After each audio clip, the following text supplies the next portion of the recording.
All right, so y'all know I travel a lot for work, and one of the things that is most frustrating has been the price of restaurant meals. And so in this video, I'm gonna share with you how I cooked 3 super delicious, I mean extremely delicious hotel room dinners, all on a budget of around $130.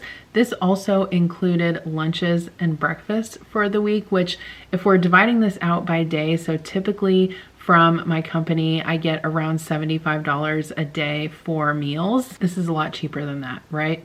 A lot cheaper than that. Plus I conserved my social battery by staying in and cooking for myself. So this particular hotel that I stayed in actually had a little kitchenette. I had a range, an oven, a refrigerator, and limited cooking tools. So let's jump right into it. I'm gonna share with you what I got from the grocery store and all of the delicious meals that I cooked for this week. Okay, so here is the fridge. It's basically, I wouldn't say it's a full-size fridge, but it is definitely pretty good size. But there's lots of space in here. There's pull-out drawers for like deli meat, fruits and veggies.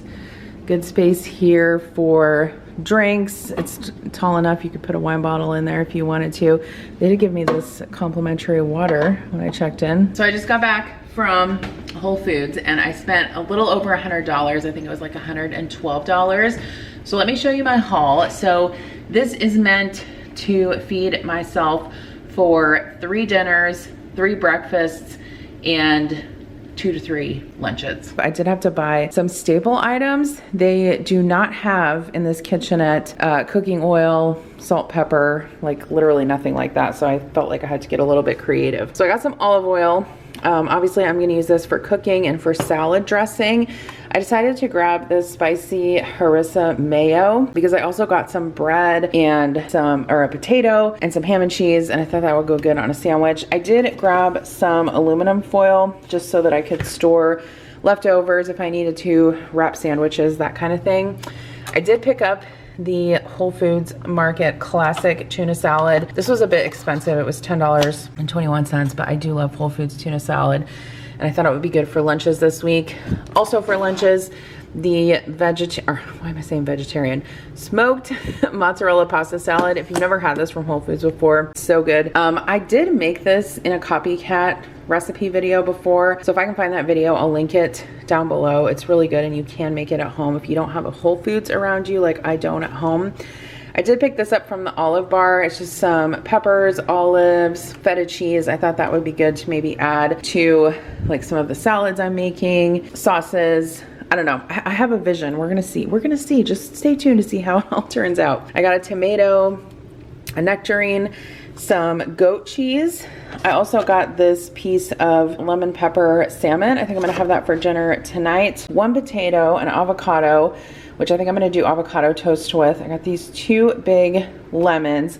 And so my plan with the lemons is to mix that, maybe the goat cheese, and some of this cream to make a sauce for the ravioli, and then also use the lemon juice for a salad dressing with the extra virgin olive oil. So we'll see how that turns out. I got some sliced Gouda, some sliced ham to go with this beautiful loaf of fresh sourdough that I got at the bakery, and I went ahead and sliced it there, which I was thinking about not slicing it, and then now that I'm thinking about it, I'm really glad I did that, just because the slicing machines there are so easy to use. I got some green onions. Did I say basil? I don't think I said basil. Also got this burrata. So I was thinking also for breakfast, I could do like a burrata toast with basil, green onion, maybe some nectarine, some tomato. I don't know, we're gonna see. We're gonna see how this all works out. Roasted red pepper and goat cheese girasole. This is like a ravioli. This has about 2 servings in it. So I think tonight for dinner, I'm gonna make some of this salad with a little bit of the ravioli and the salmon. I got some heavy whipping cream. So this will be for sauces, and also because I do have a coffee maker here in my room. The coffee is actually very good. I had some this morning.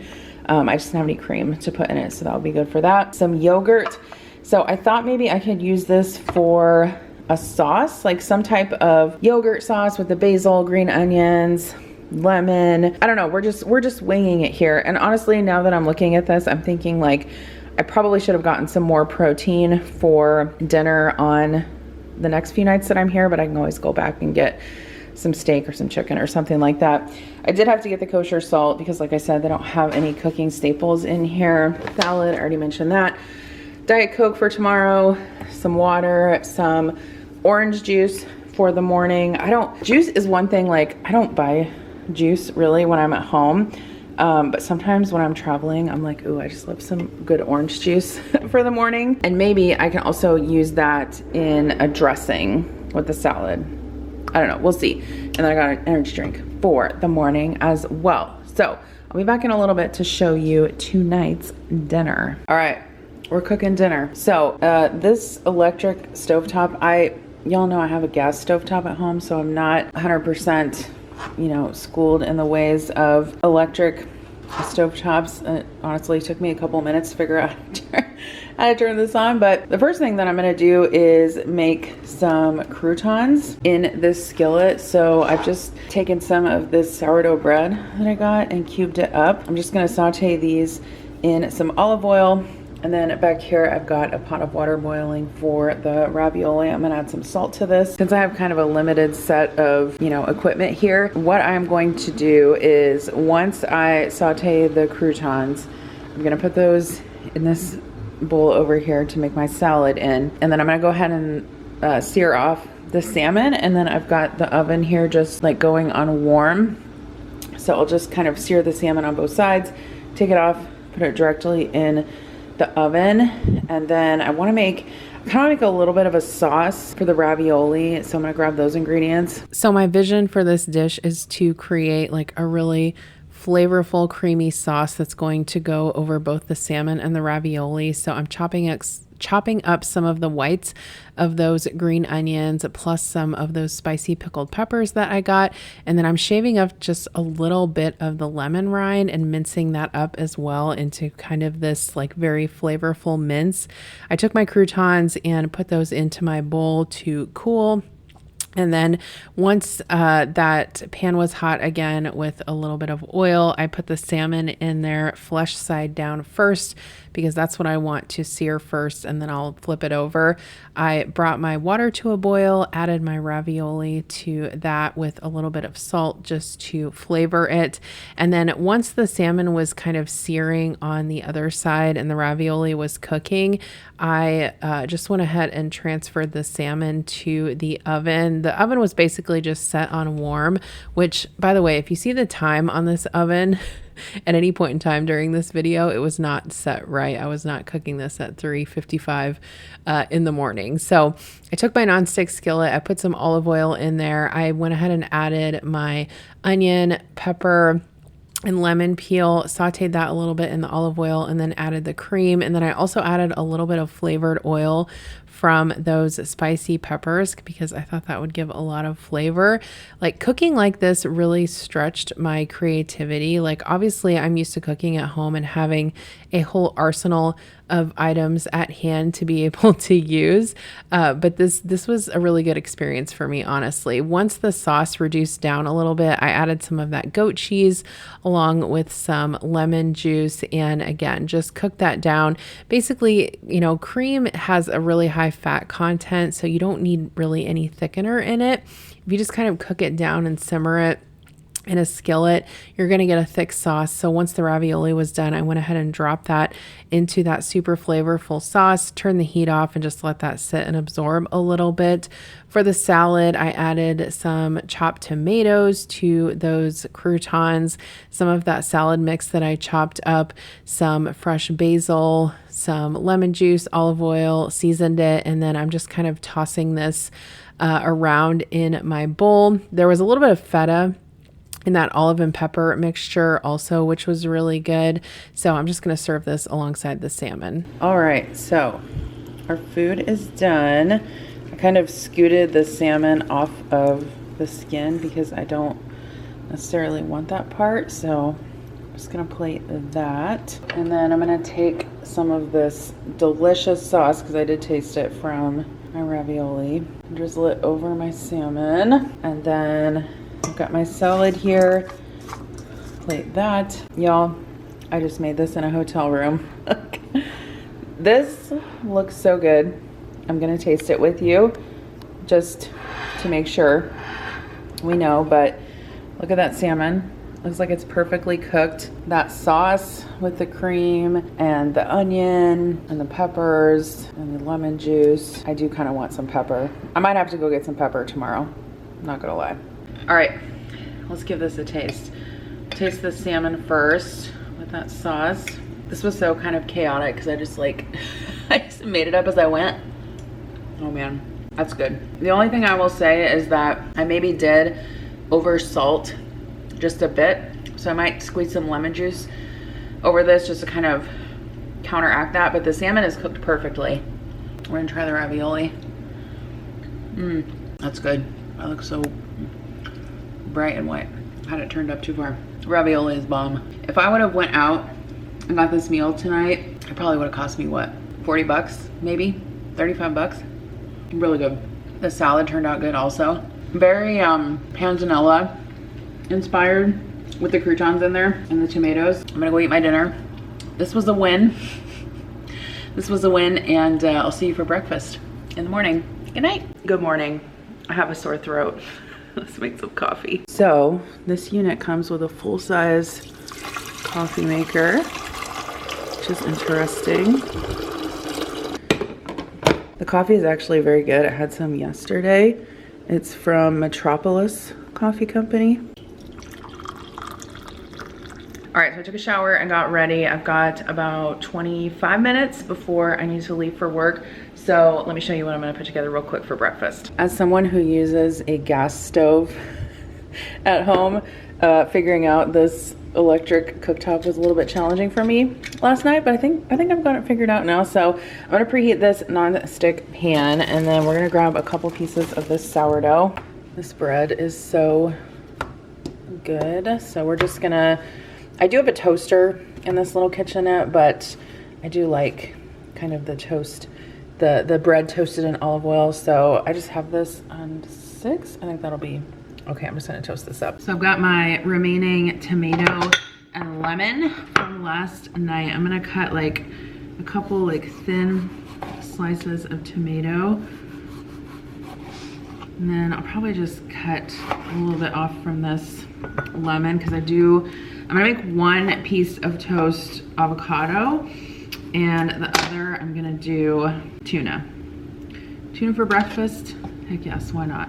There's not a ton of utensils in here, obviously, so I did have to made sure I put the dishes in the dishwasher last night. This avocado could be a little bit riper, but better than not having a ripe one at all. Add some lemon, and then the salt. I think I told you guys last night that I over salted my food. This is not my ideal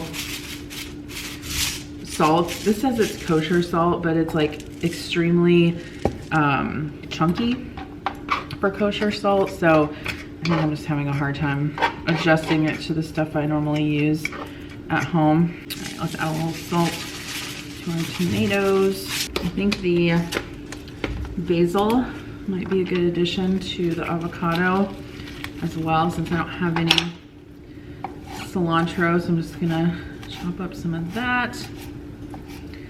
I gotta tell you, this is definitely gonna be any continental breakfast I've ever had on a work trip at a hotel. All right, I'm just pulling out some of this arugula from the greens that I got, which honestly, it's supposed to be a spinach and arugula mix, but it's literally like 80% spinach.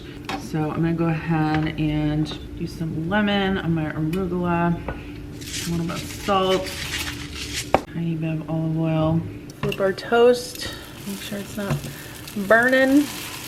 We're just making this up as we go along. Okay, so I've got goat cheese on one of these slices of toast. I think that combination is gonna be really good with the avocado. I was just tasting the goat cheese and I'm like, why is this sweet? And then I realized I bought the honey truffle goat cheese, which I did not intend to do, but here we are. Okay, I think what I'm gonna do is combine the tomato with the tuna. So I don't know what I'm doing. We're just gonna throw this all together, and it's gonna be good. no matter what. Okay, so we've got our arugula, basil, avocado, goat cheese. I'm gonna use some of this tuna salad and put it on this piece. Look at that. That looks delightful. This may have even been a better breakfast than I would have gotten at home due to the creativity constraints I have here. I was just sitting here thinking, like, cooking salmon in a hotel room might just be one of the most like culinarily diabolical things that I've ever done, but there's a very good exhaust fan, so I don't think I probably disturbed anybody else. And this is actually more like, this hotel is actually more like studio apartments than it is like a hotel room. But anyway, here's my breakfast. Let's try the avocado one first. I need to eat quick. So good. You know, now that I know that goat cheese is sweet, I'm really liking the sweet goat cheese with the arugula and the lemon juice and that little bit of avocado. So good. So what I'm gonna do for lunch today is I'm gonna take that smoked mozzarella pasta salad with me, and then I think I'm just gonna wrap up like one of those pieces of sourdough and maybe take the tuna. Yeah, I'll probably take, there's a fridge there, so I'll probably take the tuna, the pasta salad, and a piece of bread, and then whatever I don't eat of the tuna, I'll bring back so that I'm not wasting any. Why am I not eating tuna for breakfast? I don't know. I feel like it's a weird thing to eat tuna for breakfast, but I'm like, I've told you guys before, I'm not the hugest fan of eggs. Honestly, I think tuna has more protein than eggs anyway, so if I have like protein goals, why am I not eating tuna for breakfast, you know? Funny story about tuna. So my daughter Kira was a pescatarian for like the better part of almost, I think it was like almost 18 months. And she was a pescatarian. This was several years back. And she ended up like quitting it because we were having Thanksgiving and she wanted turkey and chicken and noodles.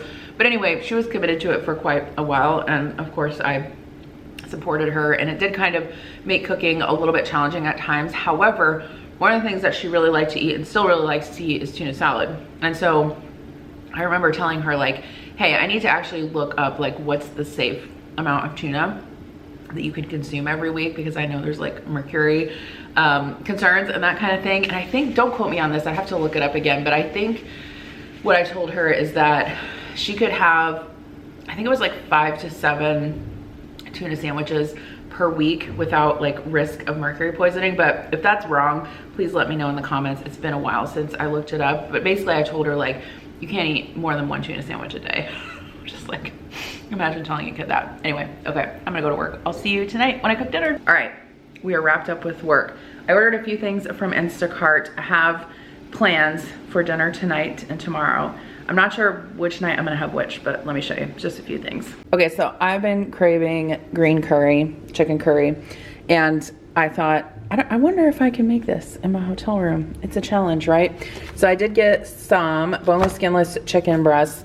I'm gonna put that with these veggies and coconut milk and the Thai green curry paste and this sticky rice.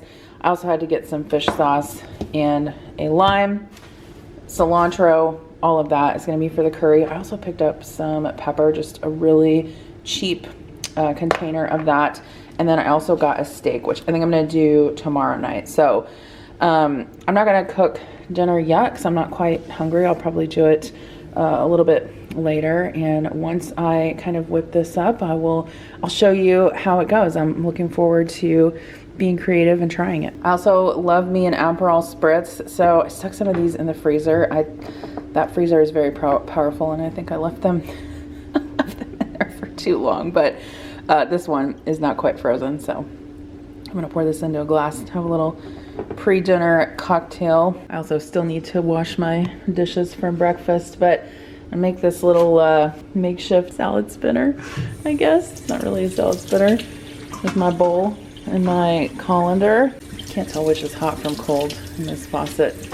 Nope, that's hot. Whew. This water is like not cold at all, so I threw a couple ice cubes in there.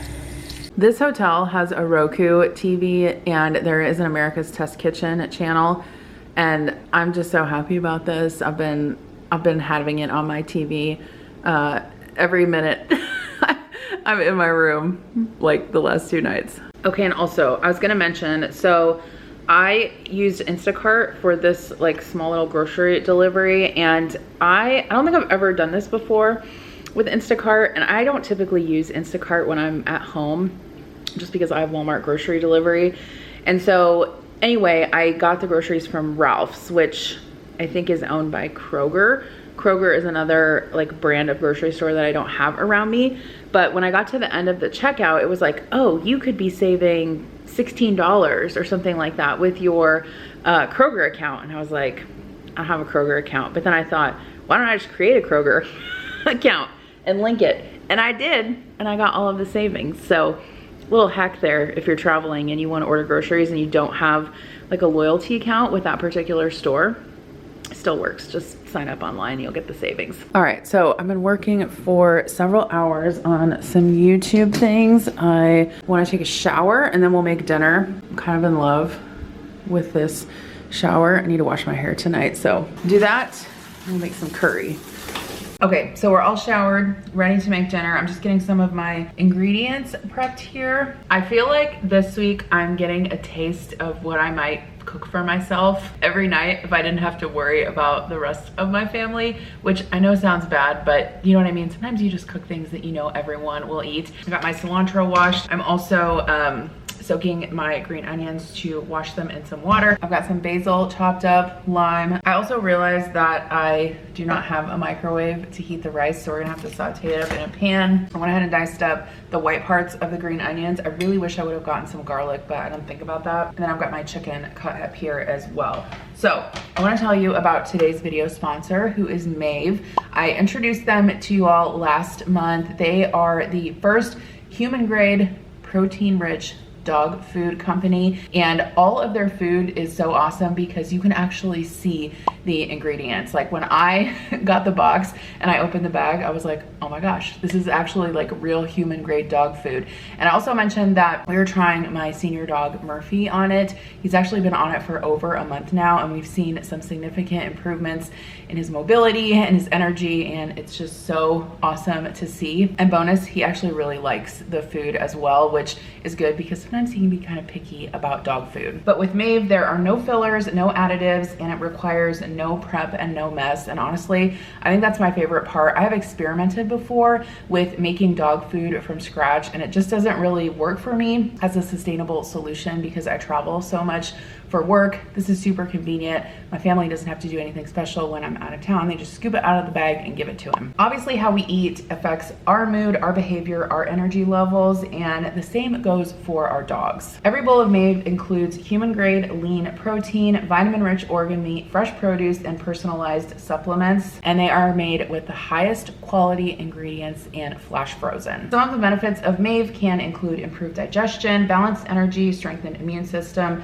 relief from allergy symptoms, a shinier skin and coat, and better weight control. And 90% of pet parents who started their dogs on Maeve saw an improvement in their conditions. So I'm excited to keep sharing how this food is impacting Murphy. Obviously, since he is getting older, I want to prolong his quality of life as long as I can. So if you guys want to check out Maeve for your dog or dogs, I'll have a link in the description box below. You can use code JEN, J-E-N, for 20% off your first order. Or if you're watching this on a TV, you can scan the QR code on the screen right here. Once again, the code to get 20% off your first order of Maeve is just JEN, J-E-N. I really hope you guys try it out. And again, I'm really excited to share with you how this continues to improve Murphy's health. Now let's make this curry. So I can link the recipe that I'm kind of like loosely following down below. Once again, me and this electric stove meet again, but I'm gonna use this bigger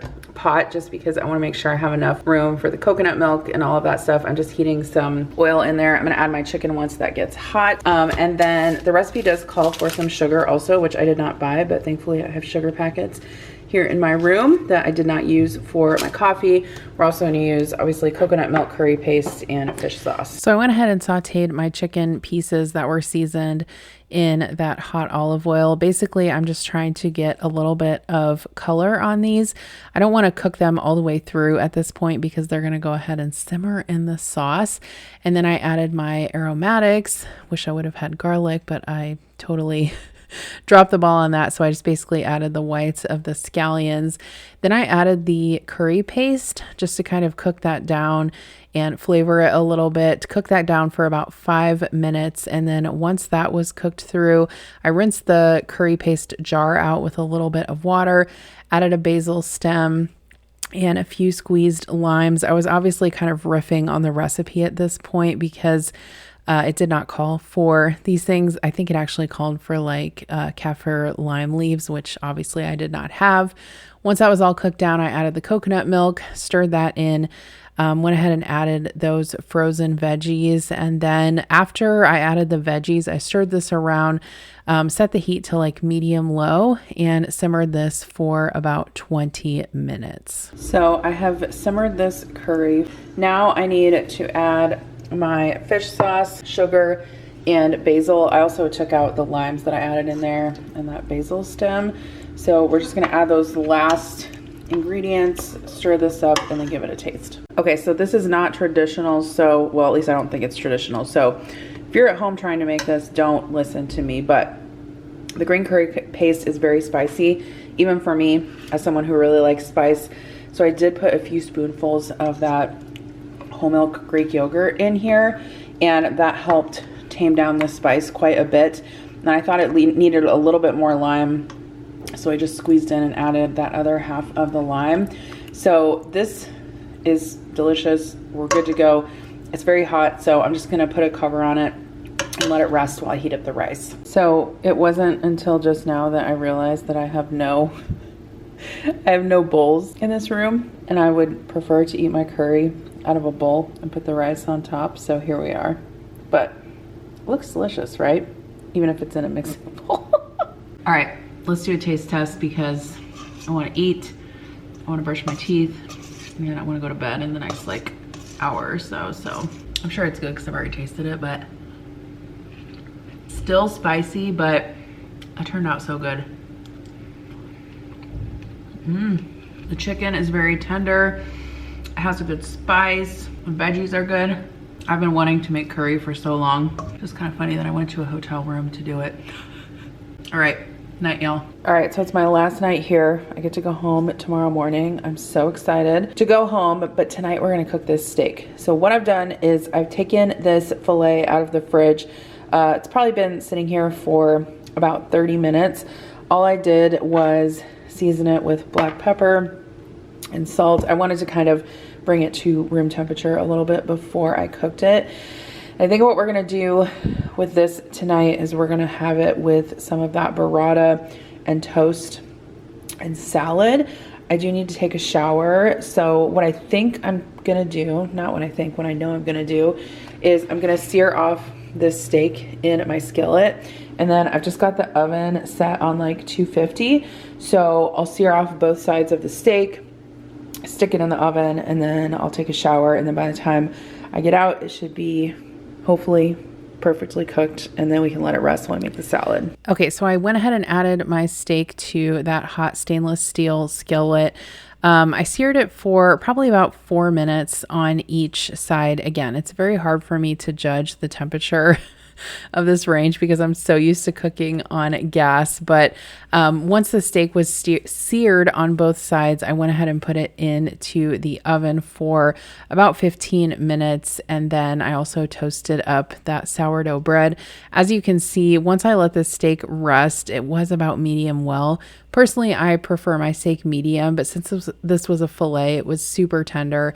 It was well seasoned, very delicious. I mean, the only thing I could have asked for was maybe a little bit of A1, which obviously I could have gotten that from the grocery store, but I neglected to.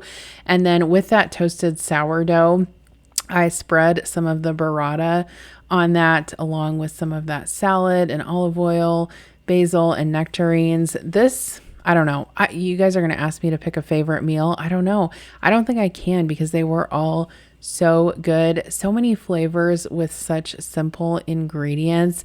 I hope I have really inspired you to cook very simply with minimal ingredients, even if you're just doing it at home. But this was a really great exercise for me to know that I can cook with minimal ingredients in a hotel room. So if you're interested in seeing what I last cooked all weekend with my farmer's market haul, you can click on this video right here. And thank you so much for watching.